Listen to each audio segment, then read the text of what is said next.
नमस्कार मित्रों, कथानिधि चैनल पर आपका स्वागत है। आज आप सुनेंगे मन्नू भंडारी लिखित एक और कहानी जिसका टाइटल है एखाने आकाश नाई। लेकिन कहानी सुनने से पहले आपसे एक रिक्वेस्ट है, अगर आपको कहानी पसंद आती है तो आप एक लाइक और कमेंट करके जरूर मुझे बताएं।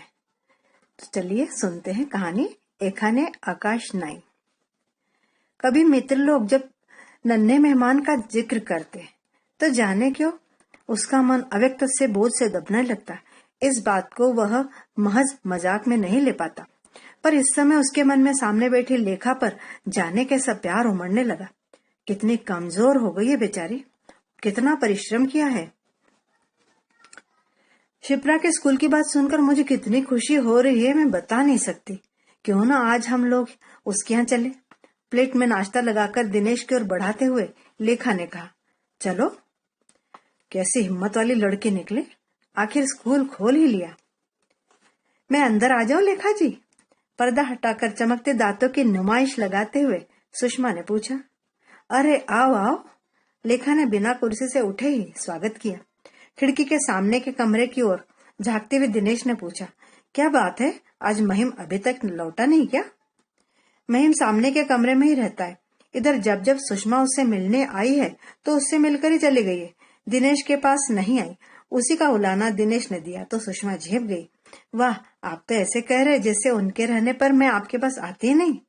लेखा ने जरा छेड़ने के लहजे में कहा, आती तो नहीं है आजकल, पर खैर तुझे दोष नहीं देंगे, ये उम्र ही ऐसी होती है। फिर नए प्याले में चाय डालते हुए पूछा, और सुना, घर की क्या खबर है? घर की? और सुषमा 2 मिनट को चुप हो गई। फिर मेज पर नजरें टिकाए बोली, हमने अपनी शादी की तारीख तय कर ली है और मैंने कल घर में सबको बता भी दिया है। ओहो, यह बात है? तब तो मुबारक हो सुषमा।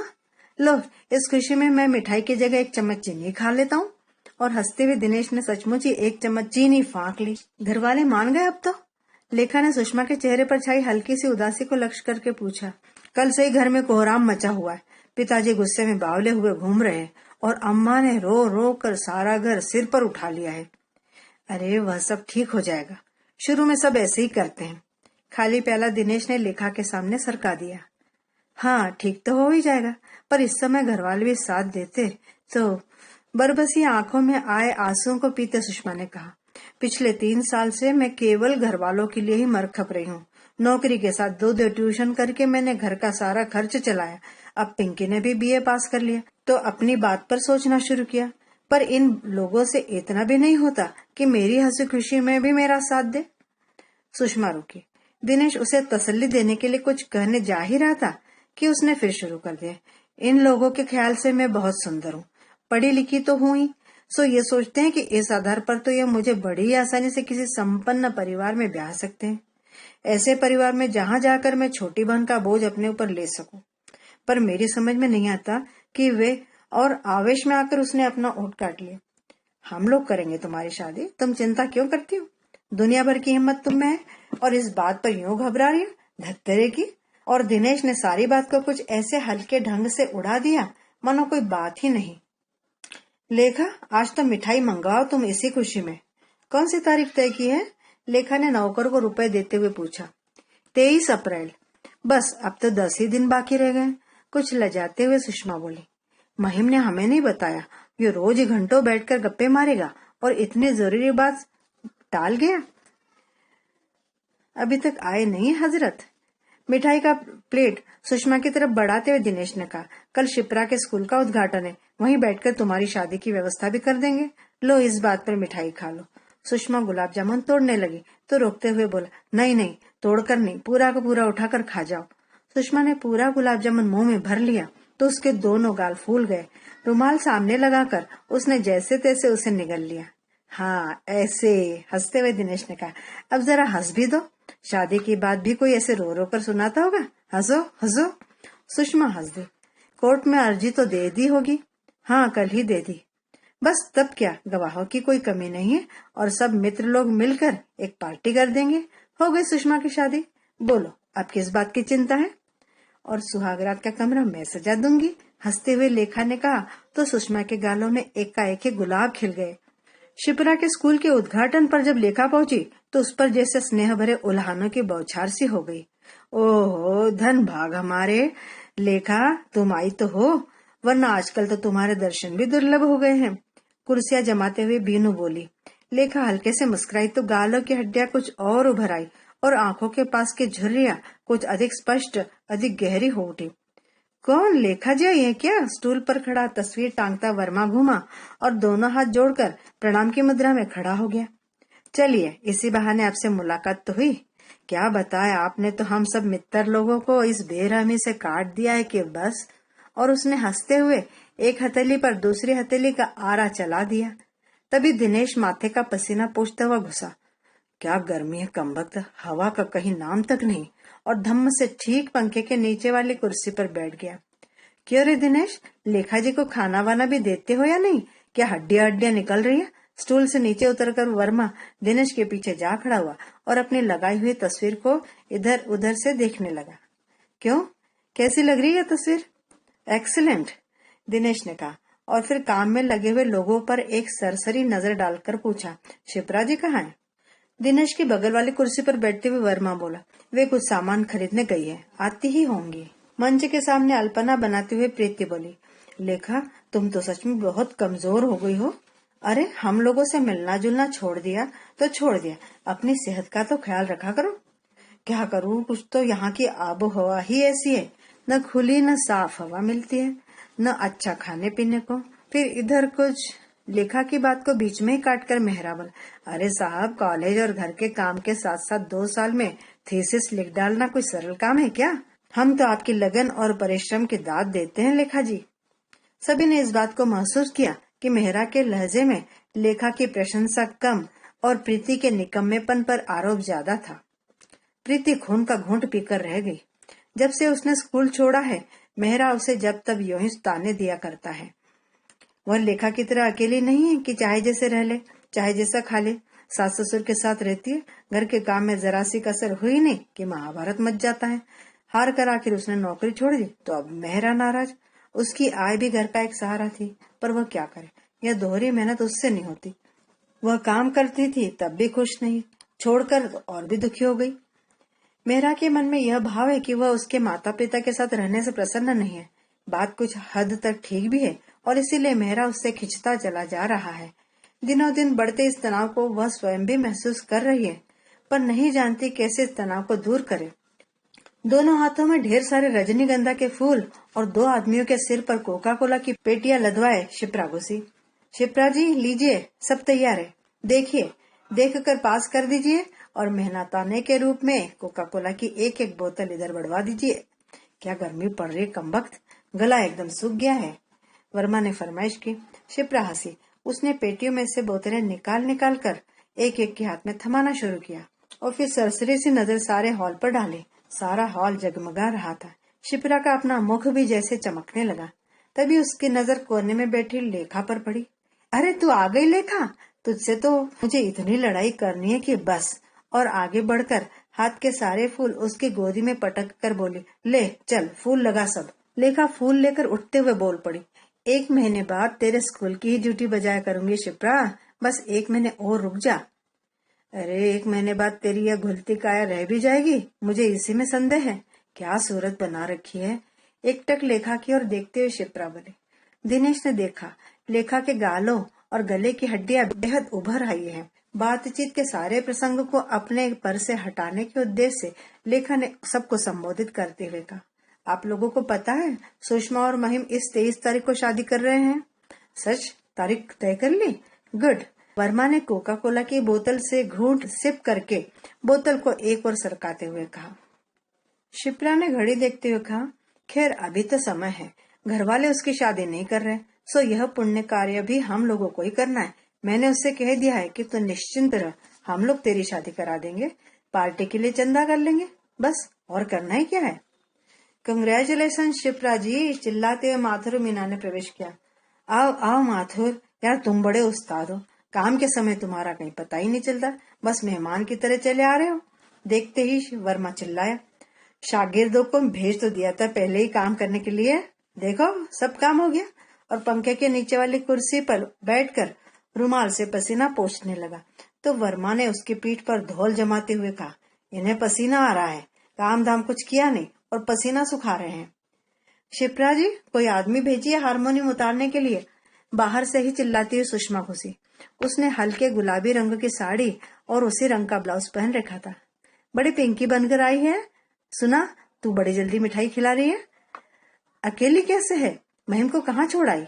बिना एक भी प्रश्न का उत्तर दिए सुषमा नौकर को लेकर बाहर चली गई। आज तो इसका चेहरा ही बदला हुआ है। कल आई थी तब तो बात बात पर जैसे आंखें भर भर आ रही थी।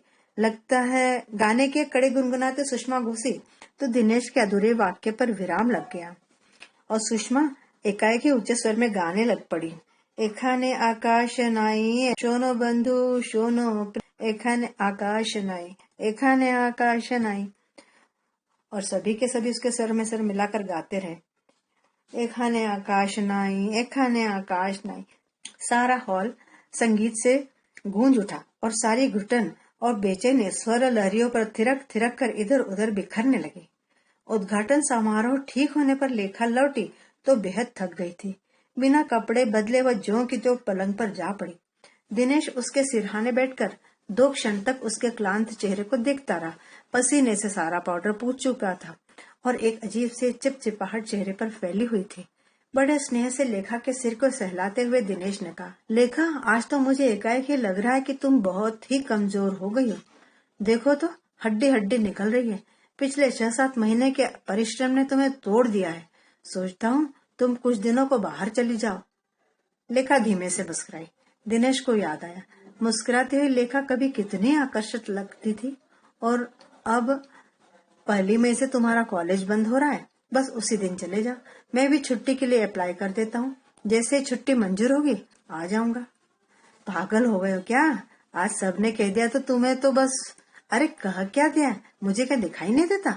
और एक बार दिनेश ने लेखा की आंखों के पास पड़े हुए गड्ढों को छूकर देखा, चेहरे पर पड़ी हुई झुर्रियों को महसूस करके देखा।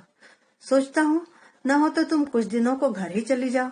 अम्मा भी बड़ी खुश होंगी और वहाँ की आबो हवा तो ऐसी है कि मुर्दा भी एक बार जी उठे। छुट्टी मंजूर होती ही मैं भी पहुंच जाऊंगा। कुछ समय सबके साथ रहकर फिर हो सका तो हम लोग थोड़े दिनों के लिए कहीं पहाड़ पर चले जाएंगे। अब थोड़ा सा काम बचा है, इसे कर लेने दो ना। नहीं, अब मैं कुछ नहीं सुनूंगा। अब ऐसा क्या काम है जिसके लिए यहाँ रुकना जरूरी है? टाइप किए हुए चैप्टर वहाँ बैठकर भी रिवाइज किए जा सकते हैं। मैं कल ही बाबूजी को लिख दूंगा। सुरेश और रमेश को भी लिख दूंगा। तुम्हारी सारी व्यवस्था कर देंगे वे लोग। 1 तारीख को तुम्हें जाना ही है। गाड़ी जब प्लेटफॉर्म पर पहुंची तो सूरज डूब चुका था। सारे आसमान पर सोने में घुली सिंदूर पुत रही थी और वातावरण में सुनहरी आभा छाई हुई थी। लेखा ने खिड़की से सिर निकालकर देखा। उसकी उत्सुक आंखें रमेश और सुरेश को खोज रही थी। रेंगती गाड़ी, 8-10 अजनबी चेहरे, 2-4 कुली, प्लेटफॉर्म की मामूली सी चहल पहल। गाड़ी ठहरने के बाद भी लेखा कुछ देर तक खिड़की में ऐसे ही झांक कर देखती रही, पर किसी भी परिचित को न देखकर उसने स्वयं ही कुली को बुलवाकर सामान लदवा दिया। लेखा को लिए हुए तांगा चर मर करता खेत खलिहानों से गुजर रहा था। ऊपर दूर दूर तक फैला नीला चमकीला आसमान और नीचे हरे भरे मैदान, पेड़ों के झुरमुट, छोटे छोटे पोखरों में नहाते नंग धड़ंग बच्चे। कहीं ड्राम, बस, हल्ला गुल्ला, कोई शोर शराबा नहीं। उसे गरियाहट चौराहे की याद हो गई। गति गति गति। वहां की अविराम गति को देखकर लेखा को कभी कभी चक्कर सा आने लगता था। उसने फिर चारों ओर देखा। मन को डुबो देने वाली शांति और क्लांत थके दिमाग को सहला देने वाले दृश्य, अमलतास और गुलमोहर के पेड़ों की फूलों से लदी टहनियां तांगे की छत को छू छू कर लेखा की जैसे अगवानी कर रही थी। चाची आ गई के वो शोर से ही लेखा घुसी। सिर पर पल्ला ओढ़ते हुए उसने अम्मा और भाभी के पैर छुए। बहू, तुम्हारा तो तारीख कोई 2 बजे मिला, पर न घर में सुरेश न रमेश। मैं तो इन निगोड़ों के मारे ऐसी परेशान हूँ कि क्या बताऊं। साड़ी के पल्ले से हाथ पोंछती हुई रसोई से गौरा निकली। नमस्ते भाभी। लेखा ने बड़े दुलार से गौरा की पीठ पर हाथ फेरा, पर उसे लगा जैसे गौरा पहले से कहीं बहुत अधिक बदल गई है। चेहरे पर न वह चमक है न कांति। रूखे बिखरे केश, मटमैली सी साड़ी और कांतिहीन चेहरा। तुम्हें तकलीफ तो नहीं हुई बहू? तुम्हारे बाबूजी सुनेंगे तो दोनों की हड्डी पसली एक कर देंगे। अरे नहीं अम्मा, तकलीफ कैसी, सीधा तो रास्ता है। यही तो तुम पढ़ी लिखियों का आराम है, हम जैसे हो तो वहीं टिसुए बहाने लगे। लल्ला बिट्टू ने मिल मिलकर सामान भीतर रख दिया। गौरा ने चूल्हे पर से दाल उतारकर चाय का पानी चढ़ा दिया। लेखा सबके स्वागत और स्नेह को सिर आंखों पर झेलती आंगन में बिछी खाट पर बैठ गई। आंगन के किनारे किनारे पेड़ लगे थे और उनकी टहनियां हिल हिल कर पंखा झल रही थी। गर्मी या उमस का तो कहीं नाम तक नहीं था। भैया की छुट्टी कब मंजूर होगी बहू? अम्मा ने पूछा। दरख्वास्त तो दे दी है, देखिए अब कब मिलती है। और तुमने ये हड्डी हड्डी क्यों निकाल रखी है? 2 जनों का तुम्हारा परिवार, ऐसा क्या काम रहता है? यूं ही जो बुढ़ापा आता जा रहा है, देखो तो क्या सूरत बना रखी है। काम तो कुछ नहीं, पर वहां की आबो हवा ही कुछ ऐसी अम्मा कि तभी तो हम कहे हैं भाई कि यहीं रहो। बात को बीच में ही काट कर अम्मा बोली, क्या फायदा तुम्हारी कमाई का? यहाँ जो रूखा सूखा मिले सो ही खाओ। दोनों जने कमाते हैं और सूरत तो देखो जैसे 6 महीने से रोटी ना मिली हो। भैया को देखो, वे तो आधे रह गए। यहाँ का तो पानी भी दूध की तरह गुणकारी है। लेखा केवल मुस्कुराई, पर जरा दूर बरामदे में बैठी तरकारी काटती हुई भाभी बोली, कलकत्ता के सैर सपाटे छोड़कर कौन इस घन चक्कर में फंसेगा? यह तो हमारे खोटे भाग हैं जो रात दिन कोल्लू के बैल की तरह पिसते रहते हैं। भाभी के स्वर की तलखी और आक्रोश से लेखा अवाक सी रह गई। उसने बड़े झिझकते हुए अम्मा के चेहरे की ओर देखा। तभी आंगन का पिछला दरवाजा खोलकर अपने साल भर के लड़के को गोदी में लटकाए चाची ने प्रवेश किया। आ गई क्या बहू? लेखा ने चट से उठकर चाची के पैर छुए, पर घर के और लोगों के चेहरों पे आए उपेक्षा भाव ने स्पष्ट कर दिया कि उनका आना वहां किसी को भी अच्छा नहीं लगा। आइए बैठिए ना चाची जी, थोड़ा साहस करके लेखा ने आग्रह किया। चाची और अम्मा के झगड़े की बात उसे मालूम थी, फिर भी मैं तो सिर्फ तुम्हें देखने चली आई थी बहू। भैया ने तो मुझे कभी पराया नहीं समझा। तुम खा पी लो तो फिर कुछ देर के लिए उधर भी आना। और वे वैसे ही लौट पड़ी। जब तक दरवाजा बंद नहीं हो गया, अम्मा की कुपित दृष्टि उनका पीछा करती रही। घर के सब लोग लेखा के सामान के चारों ओर मंडरा रहे थे। उसने उठकर बक्सा खोला। वह सभी के लिए कुछ न कुछ लाई थी। अम्मा, भाभी, चाची और गौरा के लिए साड़ियां, बच्चों के लिए खिलौने, सुरेश और रमेश के लिए पेन। चाची वाली साड़ी अम्मा ने अपने ओर सरकाकर कहा, कोई जरूरत नहीं उसे देने की, पहले ही तो मेरा सारा घर खाए बैठी है चुड़ैल। मुकदमे बाजी कर रही है मरी उस तहसीलदार के साथ मिलकर। ऐसे लक्षण है तभी तो छोड़ रखा है खसम ने। मैं तो कहूँ लाख रुपए के हैं लाला जी, पर चुड़ैल ने उनकी जिंदगी हराम कर दी। हार कर उनने भी दूसरी कर ली। इतने पर चैन थोड़े ही है। निगोड़ी यहाँ बैठे बैठे मूंग दल रही है हमारी छाती पर। अरे भाभी आप? आंखों में विस्मय और होठों पर हंसी लपेटे सुरेश ने घर में घुसते हुए कहा, न कोई खबर न कोई सूचना। तुम घर में रहो तो खबर भी मिले। अम्मा बिगड़ी और हाथ नचाते हुए बोली, मैं पूछूं कि घर वालों ने तुम्हारा कर्जा खाया है जो 2 जून की रोटियां की किस्त वसूलने आ जाते हो? सवेरे के निकले निकले लाड साहब अब चले आ रहे हैं। भाभी के सामने यह छोटे बच्चे की तरह झड़का जाना सुरेश को कुछ असह्य सा जान पड़ा। वो झल्ला कर बोला, कॉलेज गया था और क्या, मुझे क्या मालूम कि भाभी आ रही है। 7 बजे तक कॉलेज में बैठा था। अरे पढ़ी लिखी नहीं हूं तो क्या मेरा उल्लू ही समझ रखा है तूने? साड़ियों को बगल में दबाकर उठती हुई अम्मा बोली, लाइब्रेरी गया था। इस घर में पढ़ने की कहीं जगह भी है? जाऊं, सारे दिन तो किचकिच मची रहती है। महल बनवा लो अपने लिए, लाट साहब बने जा रहे हैं। बड़बड़ाती हुई अम्मा भीतर चली गई। गौरा चाय बना लाई और प्याला लेखा के सामने बढ़ा दिया। सबके बीच बैठकर यूं अकेले चाय पीते हुए लेखा को बड़ा अजीब सा लग रहा था। यूं वह इस घर की बहू है, पर पढ़ी लिखी है, कमाती है और कुछ ऐसे भिन्न वातावरण से आई है कि उसके साथ यहाँ शुरू से ही विशेष सम्मानित अतिथि का सा ही व्यवहार होता है। आप भी चाय पीजिए सुरेश भैया, प्याला उसकी ओर बढ़ाते हुए लेखा ने कहा। लौटती हुई अम्मा की ओर उपेक्षा भाव से देखकर उसने कहा, नहीं भाभी, और वह धड़ाधड़ सीढ़ियां चढ़ के ऊपर चला गया। लेखा ने चाय का प्याला मुंह से लगाया तो सारे दिन के थके हारे दिनेश का कुमलाया सा चेहरा उसके आगे घूम गया। उसे याद आया, कभी वह रात में देर तक जागती तो दिनेश खुद उसके लिए कॉफी बना लाता था। वह कितनी नाराज होती थी, फिर भी जाने कि उसके मुंह का स्वाद ही बिगड़ गया। नहा धोकर गीले बालों की एक ढीली सी चोटी बांध लेखा नीचे उतरी तो भाभी और गौरा रोटियां सेक रही थी और अम्मा बच्चों को खाना परोस रही थी। तुम्हारे बाबूजी आ गए हैं, मिल लो, अम्मा ने कहा तो जाने क्यों लेखा को लगा जैसे यहाँ अभी अभी कुछ कहा सुनी होकर चुकी है। रसोई में कुछ धुआं भी था और कुछ तनाव भी। लेखा ने चुपचाप जाकर पैर छुए और आशीर्वाद का सेहरा उड़ती हुई फिर रसोई में लौट आई। आप उठिए भाभी, मैं रोटी बेल देती हूँ। रहने दो बाबा, 2 दिन आराम करके आदत नहीं बिगाड़नी है। तुम बाहर हवा में बैठो, तुम्हें तो आदत भी नहीं होगी। लेखा से जवाब देते नहीं बना। उसने गौरा से कहा, तुम उठो गौरा। नहीं भाभी, धुएं से जलती आंखों को आंचल से रगड़ते हुए गौरा ने कहा। भाभी की इनकारी में कितनी तिक्तता थी और गौरा की इनकारी में कितनी ही नम्रता। खाना पीना समाप्त हुआ तो लेखा छत पर चली गई। ऊपर के कमरे में ही उसका सामान रखवाया गया था। सुरेश और रमेश वहीं पढ़ते भी थे। छत की मुंडेर पर खड़े होकर उसने देखा, चारों ओर खुले मैदान फैले पड़े हैं। दूर दूर बने हुए मकानों की मंद मंद बत्तियां टिमटिमा रही थी। ऊपर स्वच्छ नीले आकाश में तारे झिलमिला रहे थे। गुलमोहर की टहनियां छत की मुंडेर को ढकती हुई छत पर आ गई थी और चारों ओर फूल और पत्तियां बिखरी पड़ी थी। ठंडी महकती बयार हौले हौले चल रही थी। धुएं से जुटा हुआ कलकत्ता याद आ गया उसे, जहाँ ऐसी खुली जगह, ऐसी खुली छत है ही नहीं, ऐसे खुले मैदान नहीं, ऐसी प्यारी हवा नहीं है, तारों की ऐसी जगमगाती दिवाली भी नहीं है। वह आकर खाट पर लेट गई तो पेड़ों की डालियां उसे पंखा झलने लगी। उसकी आंखों के आगे दिनेश उभर आया। कमरे में फुल स्पीड पंखे के नीचे भी पसीने में भीगा बेचैनी से करवटें बदलता छटपटाता। सवेरे 4 बजते लेखा की नींद खुल गई।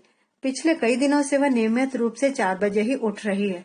आज उसे पढ़ना नहीं था, कोई और काम भी नहीं था, फिर भी आदत की वजह से नींद खुल ही गई। वह उठी। उसके बिस्तरे पर पत्ते और फूल की पंखुड़ियां झड़ी पड़ी थी। गौरा, सुरेश, रमेश, लल्ला, बिट्टू सब सोए हुए थे, निश्चिंत, बेखबर। वह खाट से नीचे उतरी। मुंडेर पर अमलतास और गुलमोहर के फूल इठला रहे थे। भोर के हल्के फीके प्रकाश में उनका रंग बड़ा चटकीला लग रहा था। लेखा ने फूलों को हाथ से छुआ। अजीब सी पुलक से उसका रोम रोम भर गया। अपने कमरे में वह बहुत फूल लगाती है, पर पेड़ों पर लगे फूलों को बाहों में भरने का यह आनंद उसके लिए नया था। चिड़ियों के कलरों से धरती आसमान के ओर छोर मिल गए और आसमान का कोना सिंदूरिया आभा से दीप्त हो उठा। मैदानों में खिले रंग बिरंगे जंगली फूलों में चटकीलापन आने लगा और चारों ओर एक नई स्फूर्ति का आभास मिलने लगा। मन में एक विचित्र से पुलक और ताजगी लिए लेखा नीचे उतर आई। दोपहर के सारे कामों से छुट्टी पाकर अम्मा ऊपर आकर लेखा के पास ही बैठ गई। बहू, बड़ी के लखन तो तुम देख ही रही हो, उठते बैठते कोसती है। उसे तो घर के हम सब जहर लगे हैं, हमें तो भी उससे अब कोई उम्मीद नहीं रही। अब तो तुम ही इस घर को ढर्रे पर लगाओ तो लगे, हम तो हार गए। अम्मा के स्वर में व्यथा और निराशा उभर आई और उनका स्वर टूट सा गया।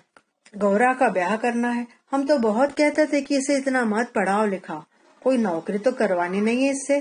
फिर एकाएक रुकी। शायद ख्याल आया कि लेखा भी नौकरी करती है। बात संभालती हुई बोली, सब तो तुम्हारे जैसे होते नहीं। फिर कलकत्ता की तो बात ही और है, कुछ करो, कोई कहने सुनने वाला नहीं, पर यहाँ तो 50 बातें देखनी होती है। बड़ी को 6ठा दर्जा पास कराकर ब्याह दिया तो आज अपना घर बार लेकर सुखी है, पर इसके लिए तो एमए पास लड़का चाहिए कि नहीं। अब तुम ही बताओ, कहाँ से लाऊं? तुम्हारे पिताजी में तो अब दर दर ठोकरे खाने का दमखम रहा नहीं। लड़के को दुकान से फुर्सत नहीं है, यो भी उन दोनों का हम पर तो सदा कोप ही बरसता रहता है। अब तुम्हारे आदमी ने तरक्की नहीं की तो हम क्या करें? रहे सुरेश रमेश, सो उनकी तो बात ही नहीं आ रही है। पढ़ते लिखते क्या है, हम पर एहसान करते हैं, वे भले और इनकी किताबें भली। घर वाले इनके बला से मरो चाहे जियो। यो भी अम्मा, ये बेचारे इस विषय में कर ही क्या सकते हैं, उनकी तो अभी उम्र ही पढ़ने लिखने की। अरे सबकी अपनी अपनी उम्र है, तो लड़की को कौन पार लगाएगा? तुम लोग यूं ही घर से कट-छट कर रहते हो। बिरादरी के 4 आदमियों को तुम नहीं जानते होगे। मैं तो भैया चिंता के मारे रात दिन घुली जाती हूँ। लेखा समझ ही नहीं पा रही थी कि वह क्या जवाब दे। वह अपने को ही अपराधी महसूस करने लगी। अब आजकल एक नई धुन सवार हुई है। कहती है मैं तो नौकरी करूंगी। इसी जुलाई से स्कूल में कोई जगह खाली होने को है, सो रात दिन यही रट लगा रखी है कि पढ़ाऊंगी। अब तुम ही बताओ, इस छोटी सी जगह में वह नौकरी करेगी तो अच्छा लगेगा? क्या हर्ज है अम्मा? समय भी अच्छा बीतेगा और कुछ मदद भी हो जाएगी। माफ करो बाबा, हमें नहीं चाहिए ऐसी मदद। हाथ नचाते हुए अम्मा भड़क पड़ी। जवान लड़की, एक बार पैर घर से बाहर पड़ गया तो फिर बाहर की ही हो रहेगी। आज और चाहे कुछ हो, कम से कम अपनी इज्जत तो ओढ़े बैठे हैं। मैं कहती हूँ इस बार भैया आए तो इसका जुगाड़ बिठा ही दो कहीं। लेखा को अचानक ही मीना की याद आ गई, जो अपनी 16 साल की लड़की से जब तब कहती रहती है, देख रीति, तू अपनी शादी अपने आप तय कर लेना। इस भरोसे रहना ही मत कि हम तेरे लिए लड़का ढूंढते फिरेंगे। बस खबर कर देना तो धूमधाम से शादी कर देंगे। और वहां सबको इस बात का अंदेशा हो गया है कि अवश्य ही रीति किसी दिन कोई गलत काम जरूर कर बैठेगी। बड़ी सशंकित सी नजर चारों ओर डालकर और कुछ और पास सरक कर अम्मा ने धीरे से कहा, अब तुमसे क्या छिपाओ बहू, तुम्हारे पिताजी के पास वो पाठक जी का लौंडा आया करे कभी कभी। मैं सोचती थी आता होगा यूं ही। अब मुझे क्या पता, यहाँ कोई अलग ही खिचड़ी पक रही है। आज किताबें आ रही है तो कल कुछ और। फिर स्वर को और धीमा करके बिल्कुल ही फुसफुसाते हुए बोले, चिट्ठी भी पकड़ी है एक दो तो। और अम्मा अपनी बात की प्रतिक्रिया जानने के लिए लेखा के चेहरे की ओर बड़े गौर से देखने लगी। परंतु इतनी बात सुनकर भी लेखा का यूं निर्विकार भाव से बैठे रहना उन्हें अच्छा नहीं लगा। आगे कुछ कहने का उनका उत्साह जैसे जाता रहा। सारी बात को समाप्त करने के लहजे में बोली, क्या करे, कुछ समझ में ही नहीं आता। यह तो समझ लो बात तुम्हारी चाची और बड़ी तक नहीं पहुंची, ये तो सारे गांव में हंगामा मच जाता। अम्मा का स्वर कहते कहते भर्राने लगा। शाम को पिताजी ने आते ही खबर दी कि बड़की की लल्ली की शादी पक्की हो गई। सप्तमी को लगन जा रही है। कहाँ हो ये, लड़का कौन है? अम्मा ने उत्सुकता से पूछा। चंदा उसी के कॉलेज में प्रोफेसर है, घर बार सभी अच्छा है। यह भी किस्मत की बात है। लो, लल्ली तो 10वीं पास ही है। अरे भाई, करने वाले चाहिए। बिरादरी में अच्छे लड़कों का कोई टोटा थोड़े ही है। चलो अच्छा ही है, लल्ली भी अपनी ही है। पर अपनेपन की भावना के बावजूद अम्मा के कलेजे में एक गहरी निश्वास फूट पड़ी। भात की तैयारी करो, भात की। कमीज उतारकर खूंटी पर टांगते हुए पिताजी बोले, इन्होंने तो चट मंगनी पर ब्याह कर दिया, पर अब हम कैसे इतनी जल्दी तैयारी करें? पहला ही मौका है, कसर रह गई तो भद उड़ेगी या नहीं? पिताजी सीधी सी बात भी करते तो लेखा को लगता है जैसे वे शिकायत कर रहे हैं। उनके स्वर और लहजे में कुछ ऐसा रहता है जो शिकायत का आभास देता रहता है। कभी कभी तो लेखा को यह भी लगने लगता है जैसे ये शिकायत दिनेश और लेखा के प्रति ही है, जो घर से कटकर रहा करते हैं। रात लेखा जब छत पर पहुंची तो देखा गौरा अकेली लेटी सोनी आंखों से आसमान को निहार रही है। लेखा को देखते ही गौरा उठ बैठी। आइए भाभी। लेटी रहो गौरा, सारे दिन काम करते करते थक भी तो जाती होगी। लेखा का मन हुआ गौरा का सिर सहलाए, उसे खूब खूब प्यार करे, पर गौरा लेटी ही नहीं। 2 साल में कितनी बदल गई है गौरा, चेहरा कितना फीका पड़ गया है। और सुनाओ, क्या खबर है? तुमसे तो कुछ बात ही नहीं हुई गौरा। सब ठीक है, दबे गले से गौरा ने कहा, और फीकी सी मुस्कुराहट उसके सूखे होठों पर फैल गई। पर स्वर की व्यथा लेखा से छिपी नहीं रही। वह समझ ही नहीं पा रही थी कि गौरा से क्या कहे। उसे लगा जैसे गौरा उससे कहना चाह रही है पर कह नहीं पा रही है। कहना तो वह भी बहुत कुछ चाह रही है, बहुत कुछ वह गौरा से पूछना भी चाहती है, पर पूछ नहीं पा रही है। हवा में हिलती हुई टहनियों की छत निस्तब्धता को तोड़ रही है। लेखा पाठक जी के लड़के के बारे में पूछना चाहती है, पर केवल इतना ही कहकर रह जाती है, यहाँ तो गर्मी का नाम ही नहीं। और उसे एकाएक ही दिनेश की याद आने लगी।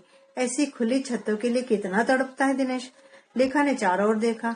हल्की सी चांदनी बिखरी थी और चटक नीले आसमान पर दिप दिप करके तारे चमक रहे थे। तभी अचानक बड़ी तेज दुर्गंध का एक झोंका आया और धीरे धीरे वह बदबू हवा में फैलने लगी। साड़ी का पल्ला नाक पर लगाते हुए लेखा ने कहा, यह बदबू किधर से आ रही है? पीछे की तरफ एक पोखरा है बड़ा सा, उसके पानी में दुनिया भर का कूड़ा करकट सड़ा करता है, और जब हवा इधर की बहती है तो दुर्गंध आती है। पहले तो इतनी सड़ी बदबू आती थी भैया कि मुझे के हो जाया करती थी, अब तो फिर भी आदत हो गई है भाभी। म्यूनिसिपैलिटी सफाई क्यों नहीं करती? लेखा के लिए वह बदबू सचमुच ही असह्य हो रही थी। क्या पता? और फिर दोनों चुप हो गई। पर 2 क्षण बाद ही जैसे अपनी सारी शक्ति बटोर कर गौरा एकाएक पूछ बैठी, भाभी मुझे कलकत्ता में नौकरी नहीं मिल सकती क्या? यहाँ तो अम्मा पिताजी मुझे कुछ नहीं करने भी नहीं देंगे, और सारे दिन घर में मेरा मन भी नहीं लगता। आप मुझे अपने साथ ले चले भाभी, मैं भी कोई नौकरी कर लूंगी। यहाँ तो कभी पढ़ने लिखने के लिए एक पत्रिका मंगा लो तो जैसे सारे घर में तूफान मच जाता है। यही सब करवाना था तो मुझे पढ़ाने लिखाने। बहू, ओ बहू। छत के पिछले हिस्से से चाची की छत जुड़ी हुई थी। वहीं से खड़ी होकर चाची आवाज दे रही थी। गौरा की बात को बीच में ही छोड़कर लेखा को उधर जाना पड़ा। तुम तो आई ही नहीं बहू, मैंने तो कल भी तुम्हारी राह देखी। चाची ने उलाहना दिया। तुम तो कम से कम मुझे पराया मत समझो। भैया पर तो मेरा मन जेठानी जी से भी कम नहीं है। उन्होंने भी मुझे कभी कम नहीं माना। जब भी आते मेरे लिए वैसी ही साड़ी लाते जैसे जेठानी के लिए लाते। तुम तो मैं भी लाई हूँ चाची जी, उधर आऊंगे तो दूंगी। अब भला पराई कैसे हो सकती है? वे तो हमेशा ही आपको याद करते हैं। मैं तो खुद ही आ जाती, पर क्या करूं, इन लोगों को तो मैं फूटी आंखों नहीं सुहाती। जाकर खड़ी नहीं होंगी कि सबको सांप सूंघ जाएगा। फिर बड़े बुझे बुझे स्वर में बोली, जब अपना आदमी नहीं पूछे तो दूसरों को क्या दोष दूं? तुम्हारी तरह पढ़ी लिखी होती तो मैं भी कमा कर खा लेती। अब तो समझ ही नहीं आता कि पहाड़ जैसी जिंदगी कैसे कटेगी, कैसे इस छोरे को बड़ा करूंगी। मकान के इस हिस्से के सिवा मेरे पास तो कुछ है भी नहीं। हिस्से का थोड़ा बहुत पैसा है, पर सब दबा लिया। मांगती हूँ तो सबको कांटे जैसी लगती हूँ। गौरा को लखनऊ में मैंने साल भर तक अपने पास रखा, पढ़ाया लिखाया। इस छोरे की कसम खाकर कहती हूँ जो कभी एक पैसा भी लिया हो या उसे तकलीफ दी हो। तुम्हें तो याद होगा, तुम शादी होकर आई थी तब कैसे दिखती थी गोरा। आज देख लो कैसी हो गई है। आज मुझ पर संकट पड़ा तो बहू, ओ बहू। अम्मा की आवाज सुनते ही लेखा घूम खड़ी और चाची का प्रवाह रुक गया। अपनी बात को बीच में ही तोड़कर बोली, कल आना बहू, जरूर आना। क्या पट्टी पढ़ा रही थी? कोस रही होगी हमें और क्या? चाची की छत पर कुपित दृष्टि से देखते हुए अम्मा बोली। फिर खाट पर बैठते हुए गौरा को आदेश दिया, जा दूध चढ़ाकर आई हूँ, उसे उतारकर जमा देना। दोनों नवाबजादे भी आ गए हैं, उन्हें खाना देती आना। गौरा उठकर चली गई और लेखा को फिर अम्मा के पास बैठना पड़ा। बहू, अब तो भात की तैयारी करनी है। बस 3 साड़ियाँ तो तुम्हारी लाई। अम्मा, सुरेश की आवाज ने अम्मा की बात बीच में ही तोड़ दी। क्या है? अम्मा के स्वर ने ही बता दिया कि उन्हें सुरेश का यूं टोकना अच्छा नहीं लगा। इस बार जैसे भी हो मुझे 15 रुपए दे देना। चश्मा बदलवाए बिना पढ़ना लिखना असंभव हो गया है। आजकल तो सारे दिन बस सिर भन्नाता रहता है, आंखों से पानी बहता रहता है। आए दिन तुम्हारे चश्मा के नंबर ही बदलते रहते हैं। मैं तो दुखी हो गई। अरे सुरेश, जरा अपनी अम्मा को नीचे भेजना। बाबूजी ने आवाज लगाई तो अम्मा जैसे ही आई थी वैसे ही बड़बड़ाते हुए नीचे उतर गई। सुरेश भी उनके पीछे पीछे ही उतर गया। अकेले होते ही लेखा ने महसूस किया जैसे इन सबके बीच वह बहुत पराई है। उस घर की एक सदस्य होकर भी वह घर से अलग है। यहाँ आकर उसे बराबर ही लगता रहता है जैसे वह बहुत फिजूल खर्च है, जैसे उसका बहुत सा कर्तव्य इन घर के व्यक्तियों के प्रति है, पर जिसे वह पूरा नहीं कर पा रही है। वे दोनों 100 रुपए भेजकर समझते हैं कि सब कुछ कर दिया। 2 साल तक अपने काम और पढ़ाई में डूबे रहकर वह तो भूल ही गई थी कि उसका ऐसा लंबा चौड़ा परिवार है और उस परिवार की कुछ समस्याएं भी हैं। उसके सामने तो उसका अपना भविष्य था, कैरियर था, बड़े बड़े अरमान थे। लेखा यूं ही खाट पर लेटकर आसमान को निहारने लगी। उसे कलकत्ता याद आने लगा। वर्मा, बीनू, शिप्रा, मीनाक्षी, एक एक करके सब याद आए। सुषमा महिम के साथ दार्जिलिंग में कहीं घूम रही होगी। जिस दिन विदा किया था उस दिन सचमुच सुषमा बहुत सुंदर लग रही थी। दिनेश की छुट्टी कब मंजूर हुई? उसने तार से अपने पहुंचने की सूचना दे दी थी। पत्र अभी नहीं लिख पाई थी। कल वह दिनेश को जरूर पत्र लिखेगी। टाइप किया हुआ चैप्टर उसके बक्स में रखा है, कल उसे भी निकालेगी। पर कुछ कर पाएगी यहाँ? कल तो उसे चाची जी के पास भी जाना है। कल वह गौरा से बात करेगी। रमेश और सुरेश को जैसे भी होगा अपने पास बिठाएगी। वह इस परिवार के लोगों के साथ घुलेगी मिलेगी। आखिर वह भी इस परिवार की एक सदस्य है। रविवार को सुरेश और रमेश ने प्रस्ताव रखा, भाभी शाम को घाट पर चलिए, कुछ देर नाव पर सैर ही की जाए। हाँ भाभी, आज घाट पर ही शाम बिताई जाए। खाना खूब जल्दी बना लेंगे और क्या, प्रफुल्लित से गौरा बोली। अम्मा चले जाए? इजाजत के लहजे में लेखा ने पूछा। चली जाओ, सब लोगों का मन है तो घूमा। तार पर फैली हुई साड़ी को समेटते हुए अम्मा ने कह दिया, पर उनके स्वर में कोई विशेष उत्साह नहीं था। लेखा जानती है आज ही उसने बात के लिए अम्मा को एक अंगूठी और 50 रुपए दिए हैं। आज चाहकर भी उनसे मना करते नहीं बनेगा। भाभी आज तो आपको भी चलना ही होगा, लेखा ने बड़े मनोहार से कहा। भाभी बरामदे में बैठी अपनी सबसे छोटी लड़की को दूध पिला रही थी। सुनते ही भभक उठी, तुम ही करो नाव के सैर सपाटे, हमारी किस्मत में तो रसोई के ही सैर सपाटे लिखे हैं। कहा न आज खाना जल्दी बना लेंगे, मैं अकेले ही बना लूंगी बस, उत्साहित से गौरा बोली। पर भाभी नहीं मानी। लेखा घर के काम में बहुत पट्टू नहीं है, फिर भी जानती जरूर है, पर जाने क्यों यहाँ उससे कोई काम नहीं करवाता। यह छोटा मोटा काम वह कर देती है, उसे भाभी पर गुस्सा तो नहीं आता। वह भाभी की जगह होती तो शायद उसकी भी यही स्थिति होती। पर घर का तनाव और हमेशा की कहासुनी मन को बोझिल जरूर बना देता है, लेकिन क्या किया जाए। बहती नदी में विहार करते हुए गौरा का मन जैसे बहने लगा था। वह मुग्ध भाव से नदी को देख रही थी। ढीली चोटी में से निकले हुए उसके केश हवा के साथ उड़ रहे थे। उसकी साड़ी का पल्ला भी उड़ रहा था, शायद उसका मन भी उड़ा जा रहा था। लेखा ने पहली बार गौरा को इतना प्रसन्न, इतना चंचल देखा। सुरेश और गौरा ने मिलकर एक सहगान गाया। सांझ की सुनी दिशाएं संगीत से गूंज उठी। लेखा का मन हुआ वह भी उनके साथ गाए, पर उसे वह गीत नहीं आता था। उसे सुषमा की अचानक याद आई, वह अच्छा गाती है। गौरा के गले में भी लोच है, आवाज में बड़ा सुरीलापन है। नदी बह रही थी, उस पर नाव बह रही थी, उस पर रमेश, सुरेश और गौरा भी बहे जा रहे थे। चारों ओर संगीत की स्वर लहरियां बह रही थी और आसमान में बादलों के छोटे छोटे टुकड़े बह रहे थे। इस बहाव में गौरा के मन की उदासी और खिन्नता न जाने कहाँ बह गई थी। सुरेश का सरदर्द भी बह गया था।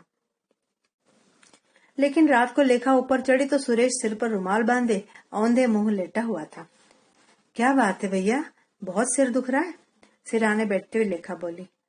यूं ही जरा सा झट उठते हुए सुरेश ने कहा और एक झटके से सिर पर बंधा हुआ रुमाल खींच लिया। अरे लेटे रहो लेटे रहो, आप लोग मेरे साथ इतना तकल्लुफ क्यों करते हो? लेखा के स्वर में शिकायत थी। सुरेश धीमे से मुस्कुराया। चश्मे का नंबर बढ़ गया है, इसलिए यह तो आजकल सारे दिन ही सिर दर्द करता रहता है भाभी, पर जरा सा भी पढ़ लो और तो दर्द और बढ़ जाता है। अम्मा रुपए देंगी, तब तक यूं ही चलाना पड़ेगा। सुरेश यह कहकर दूसरी ओर देखने लगा। लेखा जानती है अम्मा ने रुपए भात की तैयारी में लगा दिए हैं। लेखा के पास जो कुछ था वह भी उसने अम्मा को दे दिया। भाभी, यदि मैं कलकत्ता आ जाऊं तो क्या कुछ ऐसा प्रबंध नहीं हो सकता कि कुछ काम भी मिल जाए और पढ़ाई भी चलती रहे? वहां तो रात के कॉलेज है, उसी में पढ़ लिया करूंगा। मैं आप लोगों पर बोझ नहीं बनूंगा। सुरेश के स्वर की मायूसी लेखा को कचोट गई। बोझ? लेखा ने महसूस किया कि इन मासूम बच्चों के दिलों में अभी से यह बात कितने गहरे तक बैठ गई है कि ये बोझ है। अभी इन लोगों की उम्र ही क्या है? गौरा भी तो उसके साथ साथ जाना चाहती है। गौरा ने फिर उस बात को नहीं उठाया। अम्मा उसे किसी के पास बैठने ही नहीं देते। वह जानना चाहती है कि क्या सचमुच गौरा पाठक जी के लड़के से ऐसा नहीं हो सकता क्या भाभी? सुरेश उसके उत्तर की प्रतीक्षा कर रहा था। हो क्या नहीं सकता, पर यह तो तुम्हारा फाइनल ईयर है, अगले साल आना, सभी इंतजाम हो जाएगा। ये छुट्टियों में एक बार आओ, कुछ घूमना फिरना ही हो जाएगा। छुट्टियों में? सुरेश चुप हो गया। लेखा को लगा छुट्टियों वाली बात उसे नहीं कहनी थी। कलकत्ता तक आने जाने का किराया। बहू, ओ बहू, अरे सो गई क्या? छत पर चढ़ते हुए अम्मा ने कहा। लेखा ने सिर पर पल्ला खींचते हुए कहा, नहीं अम्मा, और वह खाट पर से उठ खड़ी हुई। सुरेश दोनों हाथों से सिर छिपाकर औंधा लेट गया। अम्मा लेखा की खाट पर ही बैठ गई और कमर से साड़ी का खुसा हुआ पल्ला निकाल कर बोली, आज तुम लोग घाट पर गए थे तो मैं भी एक काम कराई। और फिर एक मोटे से धागे में बंधी हुई एक छोटी सी पोटली लेखा के हाथ में देते हुए बोली, कल सोमवार है, नहा धोकर इसे बांध लेना। यह क्या है अम्मा? आश्चर्य से पोटली को उंगलियों में नचाते हुए लेखा ने पूछा। अब ज्यादा पूछताछ तो करो मत, बस बांध लेना।